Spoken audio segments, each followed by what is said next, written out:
All right, good morning. Let's get going here. Well, China virus is not a problem today. Yesterday it was a problem. Today it's not a problem. Sooner or later we'll know the truth. But hey, as far as the market's concerned, in reality, it's really not a problem at all because it just brings in the buyers on the dips. But as we look at the futures here, and think about, the market's up, whatever it might be, whatever it was up yesterday. It's gone nowhere for the last 5 days. As it moved up here, just look at the closing prices, basically in the same spot, going nowhere.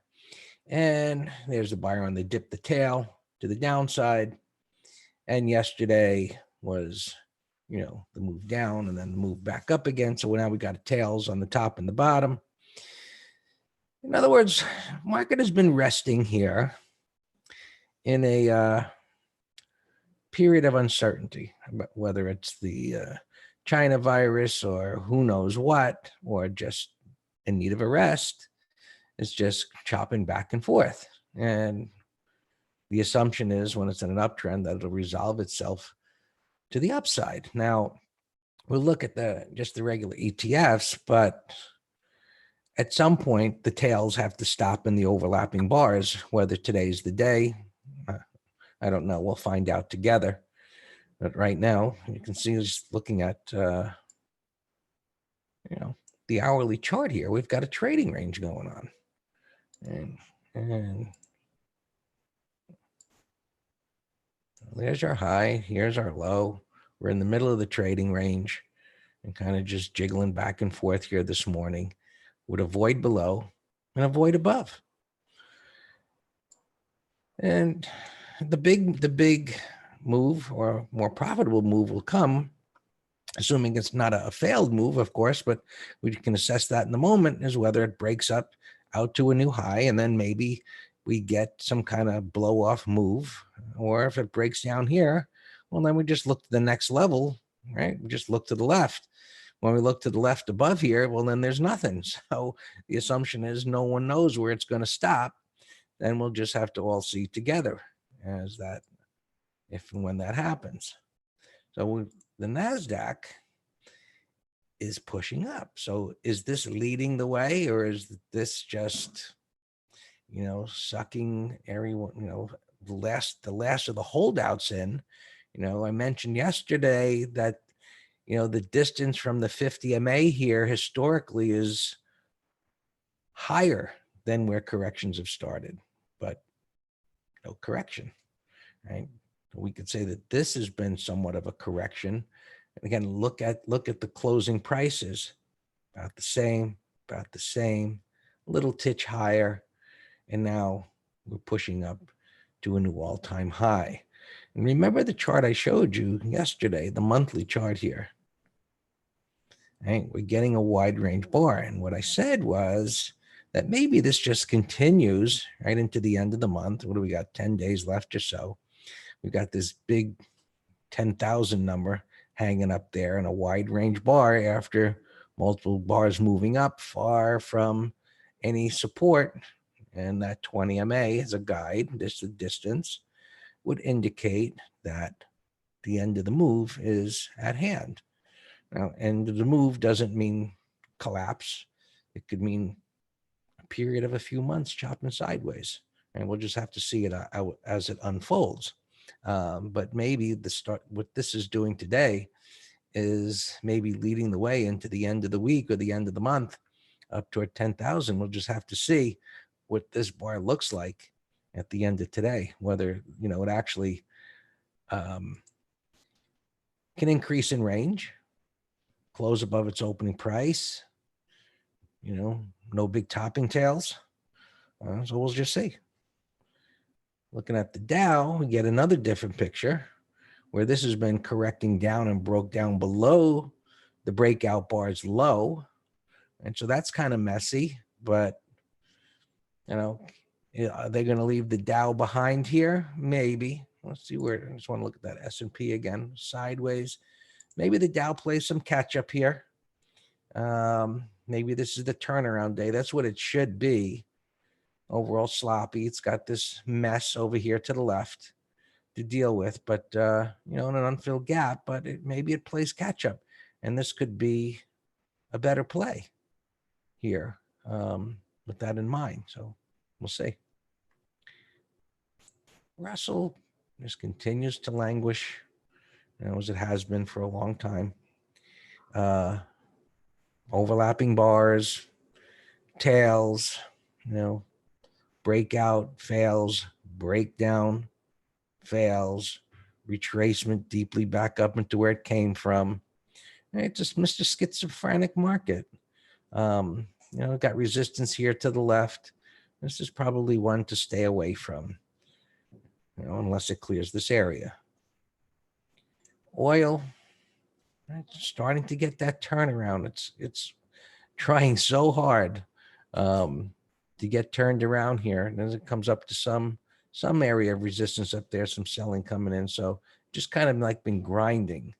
You know, you got the wide range bar. There's buyers on the dips here at the bottom of the range. We can see that, but it's been more of a kind of a grind. And a lot of the oil stocks just, they're not doing much of anything. XLE, you know, it's just not happening with these oil stocks. So better things out there for sure. Bonds down a little bit, markets up a little bit. That's the relationship. No big deal. You know, so far, you know, it's just kind of trying to work its way up there. The weekly is still consolidating, not too far from resistance after a big move up. So that's bullish. So it may is just not ready yet. And, you know, the assumption is if the market should accelerate to the upside, this probably comes down and tests some support. But, you know, those are the intermarket relationships that we have been seeing. We'll just see if it actually unfolds. Now, just think gold is up here a little bit and coming up to the top of that topping tail. Right up there. So stalled here, but it's kind of made this grinder kind of a move too. There's a lot of uncertainty in the markets, and I don't know whether it's this virus for real or not, but you know, it's just the way these patterns have been trading and the moves to the downside and the buyers step up again and, you know, overlapping bars. So can make it more difficult unless you're, you know, people say, oh, buy and hold, you know, what can happen there, and you could lose all your money over a course of time. Well, the reason why people buy and hold is times like this where they get, you know, convinced that they should do it because it's working, right? Pretty simple. It's working. And when that changes, they won't know what to do, and they'll just hold on to the things that were working, and they'll go down 50%. Yeah, we got the yen futures here collapsing.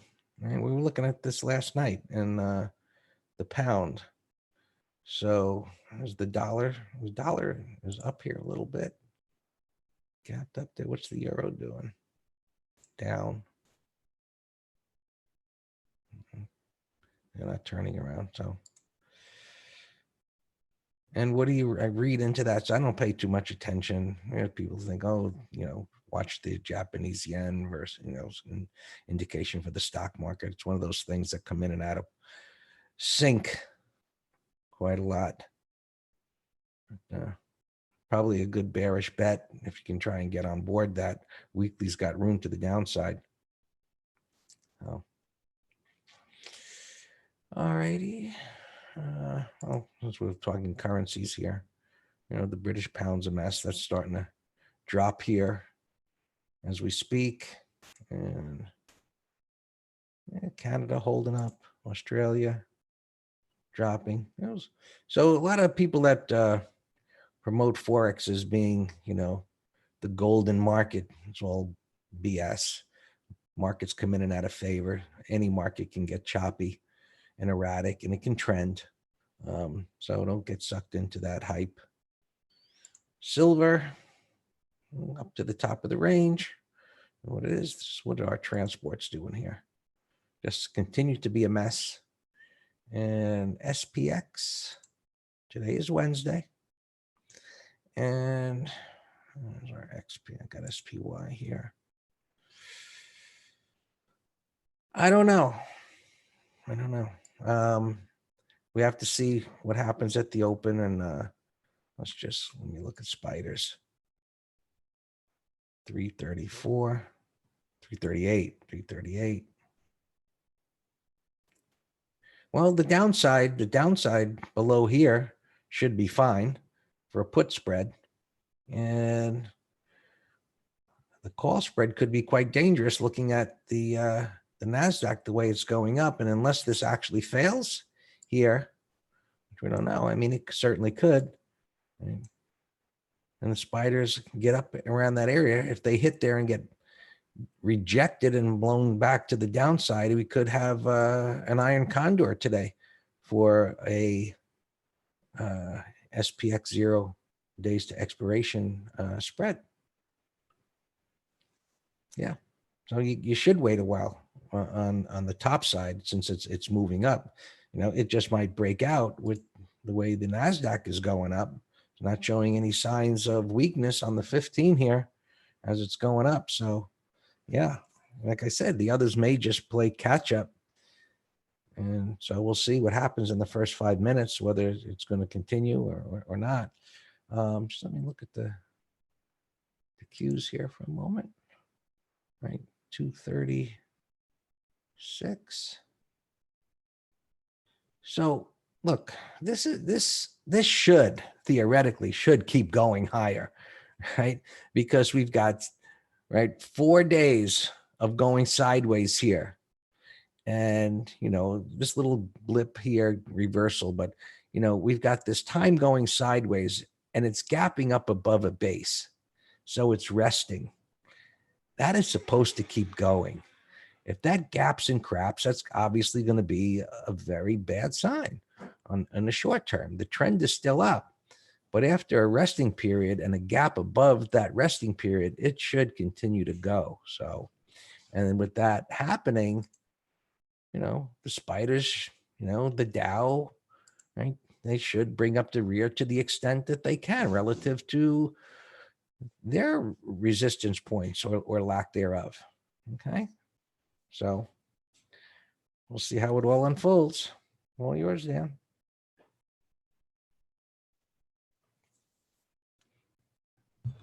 All right, good morning.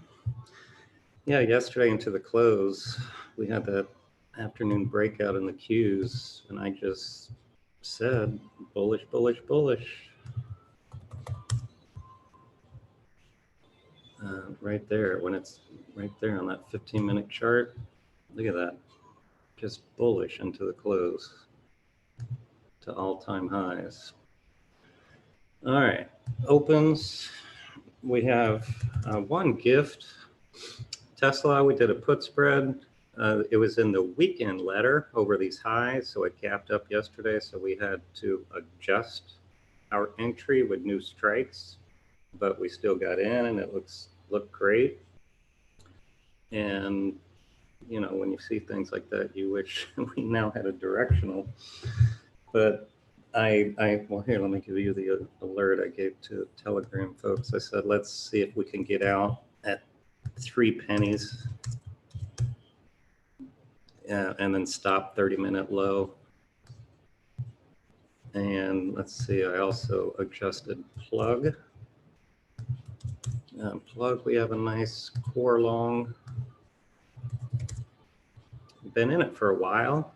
I think on this 1, 2, 3 breakout right here. Sat through all this noise, sat. But weekly, you know, weekly's a breakout. Monthly, look at this crazy monthly. $400 stocks, been in a coma. 10 years, 12-year coma. I tried to break out here in 2014 and failed, but we now have a nice open gain, so I tightened the stop, as you see. All our other opens are fine.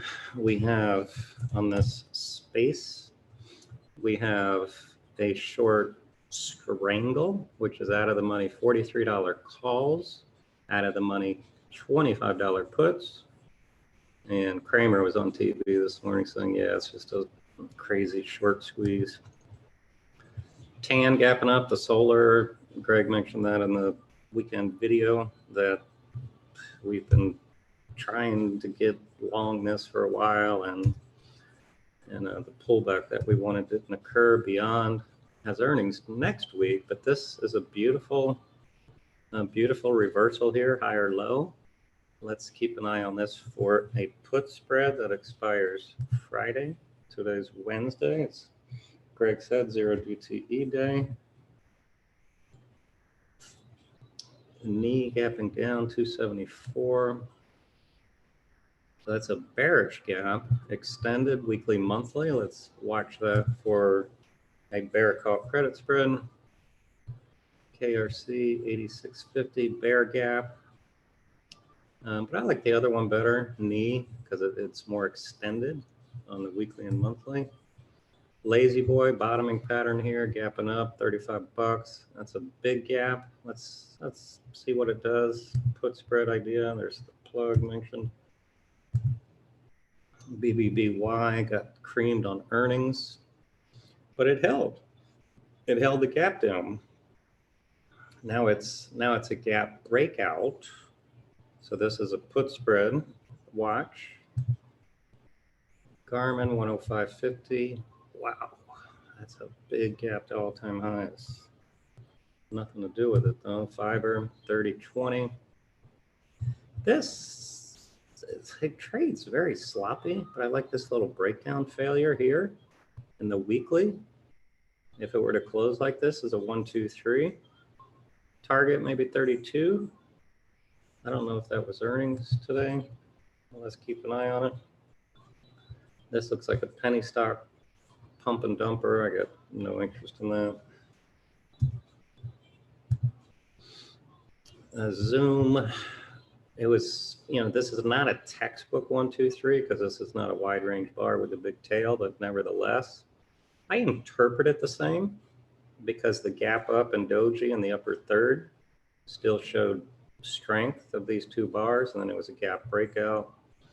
It was a beautiful day yesterday. Nothing to do with it now, though, unfortunately. CTCO gapping up to $6.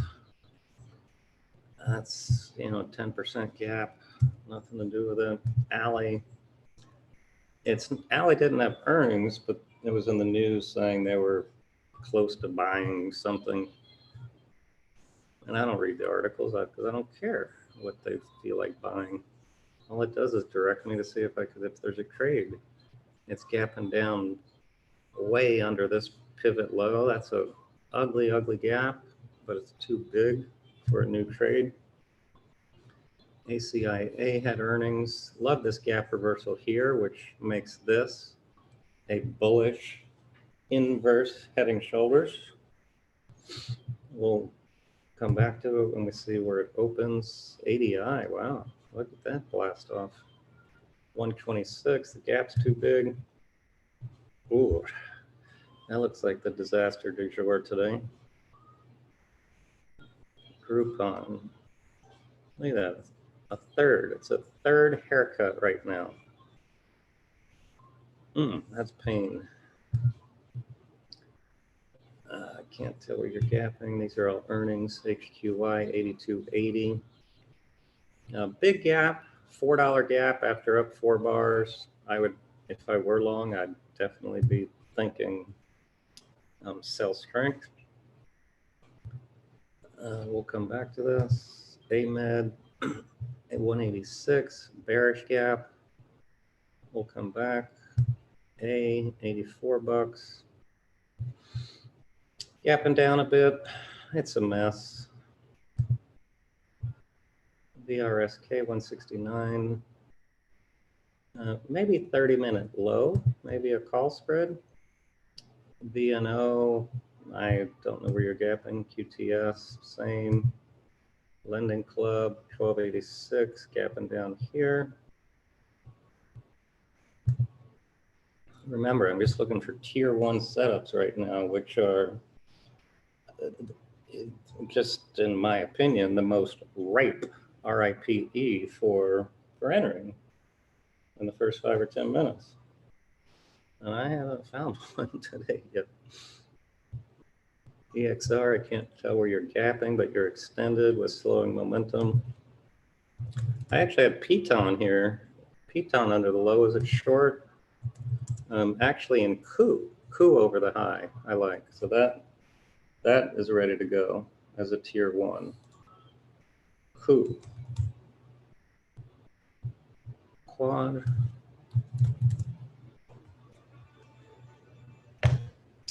Quad 635. Gap's too big for me. You just got to let it set up intraday for day trade. ENPH, that's a big gap. 4570. Gap's too big. All-time highs after this big run. I'd be thinking sell also if I were in it. FANG. Here you go, McGraw. McGraw, what do you tell me what you think of this trade?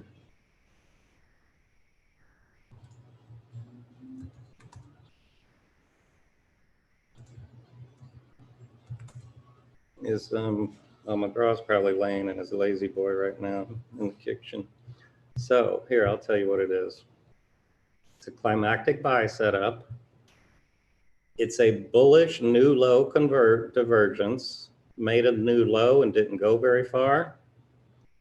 4 sideways bars, and it's gapping up with a price void.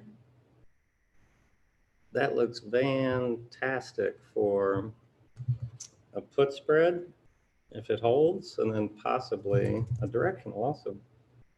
Yeah, Mod, I already talked about lazy boy. The gap's too big. It's bullish, but you know, up here at 35 bucks, it's too big. DVN gapped up pre-market. It's getting slammed back down. This was a M top with declining 20 and 50. I got zero interest in that. CXO was bearish. Now it's 78.61. It's just gap and resistance. No interest. I like FANG. Hey, Lou. Yes and no. And here's why. We are looking for any compelling pattern whatsoever, right? I said coup. Coup is a go. That ain't a gapping play, right? That's just a breakout trade. So yes and no. I'm looking for, yes, tier ones that are ready to go. It does not have to be a gapper. But guess what happens in the morning that doesn't happen at 4 p.m. market close? Gappers. So we have a whole new playground of candidates. And that's why I love earning and gap plays. You see how many I've been through though, and that's what our analysis is, to filter them to the tradable ones. And I just put them in my head of tier 1, 2, and 3. Well, tier ones, I put it in a window, a little 5-minute window, either on this computer or my other computer. And then the others, tier 2 and 3, you hear me say, I'll come back to you. And if it, in my head, if it doesn't meet any of those tier 1, 2, 3, 4, you see me delete it, like I just did in that stupid oil, whatever it was. You hear me saying, I got no interest in this. There's a high degree of probability that after waiting 30 minutes, I'm still not going to be interested in it. So I try to weed out the weeds so I don't get overloaded. 26 bucks. So this is a bearish gap, but it's not a tier 1 or 2. I don't know what to do with it. So I'm just going to leave it there. And when I do my 10 a.m. scanning, then I will go through, look at them again, and re-rank them and delete them if nothing's happening in 30 minutes. Door, I can't tell where you're opening, but it's still bullish. Still bullish, daily, weekly, monthly, so I'll leave him there. Lazy boy is a duplicate, KNL. I'm showing a gap here to 23.35, but I got no volume, so I don't trust it. So I'm just moving on. Sedge, if I can type, SEDG, 114. Yeah, that ain't bad. I see it gapping up here. Yeah, that's worthy. I got Fang up here. I got space on my other computer, so let's. Yeah, said G. So that step one is compelling gap with a price void. So it meets that. Step two is let's see how it sets up in the first 5 to 30 minutes. 41, this will be a beautiful put spread candidate. We have a double bottom retest and a gap from the retest here.